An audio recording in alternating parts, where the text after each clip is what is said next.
to build tomorrow. Nebaza Mukama eyantambuza bulungi okuntwala gye nagenda. I thank the Lord who enabled me to go where I was going. Nebaza Mukama eyanzimbira ennyumba eno mu nnaku 3. I thank the Lord who Amen. the house in 2 days. Hallelujah.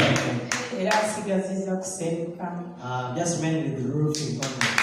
Nebaza Mukama eyantambuza buli kimu kyatambula bulungi ng'omukono gwa Mukama ne Bishop wange. I thank the Lord who enabled me to travel to and fro and everything moved successfully.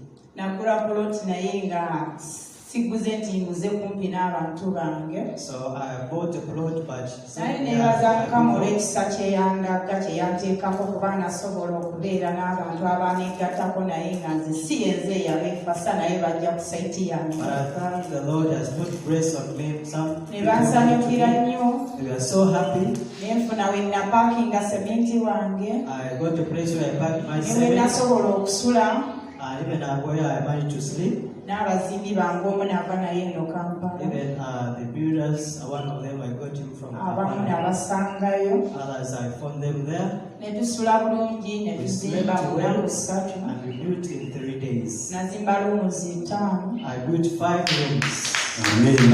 Era kati nebaza Mukama. And I thank the Lord. Enkya ngenda kukubako bino. Lovely. So tomorrow is going to do roofing.